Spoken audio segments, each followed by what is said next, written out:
teman-teman semua, perkenalkan, saya adalah Sarah dan saya adalah trainer Montessori dari Sunshine Teachers Training. Saya juga merupakan ibu dari dua orang balita di rumah. Dan kali ini kita akan belajar bagaimana menerapkan metode Montessori di rumah.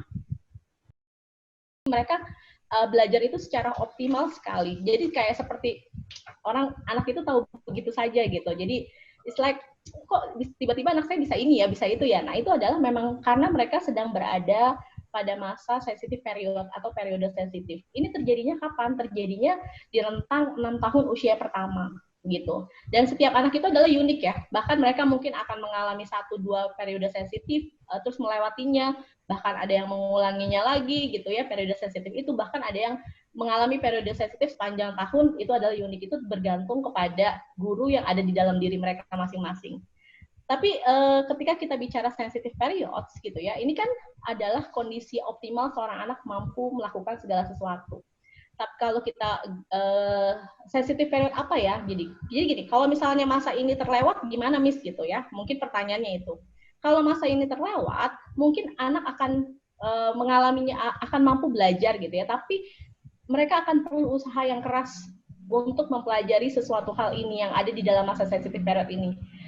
Berbeda ketika mereka mendapat dukungan dari lingkungan atau mama-mama mengetahui ya bahwa oh ini anak saya sedang masa sensitive period dan mereka akan mendapatkan dukungan dari lingkungan, itu mereka akan mudah belajar begitu saja. Ada beberapa poin dalam periode sensitif. Yang pertama adalah anak-anak itu sangat sensitif sekali terhadap keteraturan. Kenapa demikian? Karena kan selama ini mereka hidup dalam rahim, ya kan? Dalam rahim mereka mendengar detak jantung ibu yang teratur gitu ya, lalu mendengar suara di luar dengan teratur gitu ya, kondisi yang sangat nyaman. Lalu mereka lahir ke dunia, kemudian seperti tidak teratur gitu ya, kacau dan segala macam yang selama ini asing buat mereka. Itu menyebabkan mengapa dalam 2 tahun pertama kita perlu membantu anak menghadapi keteraturan ini gitu, karena mereka sangat sensitif sekali terhadap hal tersebut. Sehingga kalau misalnya mereka sangat kebutuhan akan teraturan ini adalah proses transisi dari dunia rahim yang aman tenang gitu ya, masuk ke dalam dunia yang mereka belum kenal gitu. Kalau kebutuhan ini terpenuhi, mereka akan melihat bahwa dunia ini adalah tempat yang sama nyamannya dengan rahim. Lalu yang kedua, anak-anak itu sangat sensitif atau kondisi optimumnya dengan bergerak. Jadi sangat normal sekali anak dengan rentang durasi 6 tahun itu bergerak, karena itu adalah masa-masa optimal mereka untuk mengembangkan otot-otot kasar dan otot-otot halus gitu ya. Motorik kasar dan motorik halusnya ini terjadi di usia ini, karena kalau ini akan membantu untuk pembelajaran selanjutnya. Kalau misalnya di masa ini tidak terpenuhi, misalnya setiap anak mau bergerak duduk gitu ya, atau nggak boleh takut ya gitu ya misalnya, mungkin perkembangan otot-ototnya itu nggak akan jadi sempurna gitu. Jadi mereka periode kondisi optimum anak itu bergerak ya. Lalu yang selanjutnya, periode sensitif itu mereka sangat tertarik sama benda-benda kecil. Jadi bahkan kan kita suka lihat ya anak merangkak ngikutin semut gitu ya. Lalu bisa melihat debu-debu atau ketemu koin gitu ya, yang which is dalam pandangan kita kok udah bersih, ternyata mereka bisa ketemu koin-koin tersebut gitu. Jadi memang mereka, dengan kita tahu adalah periode sensitif anak dengan tertarik benda-benda kecil, berarti kita menyediakan media pembelajaran yang which is sesuai dengan ukuran mereka gitu. Jadi bisa dibayangin nggak kalau misalnya mereka harus bekerja atau kita harus bekerja dengan alat-alat yang ukurannya itu 2 kali tubuhnya kita gitu ya. Jadi real tapi sesuai dengan ukurannya mereka. Kalau mama-mama punya kesempatan untuk belajar Montessori dan masuk ke dalam kelas Montessori, itu mama-mama akan menemukan alat-alat Montessori itu alat-alatnya konkret tapi bentuknya kecil gitu ya, karena itu untuk membantu periode sensitif anak. Lalu yang selanjutnya, anak itu sangat sensitif terhadap bahasa, kepekaan bahasa. Bahkan saat mereka belum bisa bicara, mereka sudah mampu mendengar. Lalu seperti nanti ada ledakan bahasa, seperti mereka mulai mengeluarkan apa yang mereka ingat gitu ya, apa yang mereka pernah dengar, apa yang mereka pernah rasakan.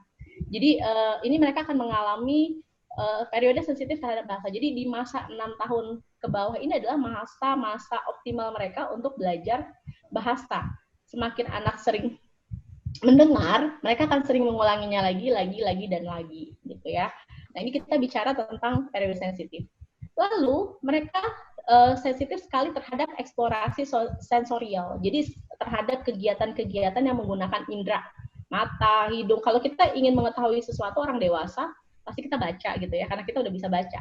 Sementara anak-anak itu belum. Jadi mereka akan mengeksplorasi, akan memahami dunia melalui inderanya, melalui kegiatan sensorial. Bahkan kita sering melihat mungkin anak sering mengamati tapi dekat sekali gitu ya. Atau misalnya ketika ketemu makanan sama mereka, kan kalau kita udah tahu ya, oh ini makanan apa gitu ya, karena kita udah punya pengalaman. Tapi anak-anak belum, pasti mungkin sama mereka dicium, oh makanannya dicium untuk aroma gitu ya. Terus atau mungkin kita seringkali menemukan anak-anak memasukkan benda-benda ke dalam mulut gitu, karena mereka sedang berusaha memahami apa yang ada di hadapan saya melalui kegiatan sensorial atau melalui eksplorasi inderanya tersebut. Jadi kalau kalau mama-mama lihat gitu ya, kalau di Montessori itu kenapa menggunakan alat-alat gitu? Karena untuk membantu anak-anak dalam masa periode sensitif dalam kegiatan sensorial ini. Jadi mereka memiliki alat yang mereka bisa raba, mereka bisa lihat, mereka bisa sentuh gitu ya, dan lain sebagainya. Lalu periode sensitif terhadap sosialisasi. Jadi di usia ini mereka akan mengalami periode sensitif terhadap sosialisasi. Mereka mulai menyadari kehadiran orang lain, teman-teman lain gitu ya. Ini biasanya terjadi untuk menjadi bagian kelompok, kan mereka lahir udah mulai menjadi bagian kelompok keluarga gitu ya. Kemudian mereka menjadi bagian kelompok dari teman. Nah biasanya mereka mulai menyadari itu di usia 2 tahun gitu. Jadi 2 tahun itu kebutuhan akan sosialisasinya itu tinggi gitu ya. Jadi seperti itu. Ini adalah periode sensitif. Itu adalah salah satu kondisi alami anak-anak. Nah, kalau kita bicara tentang absorber mind tadi, yang proses penyerapan pikiran ini adalah anak-anak itu cara berpikirnya seperti sponge. Tahu sponge ya?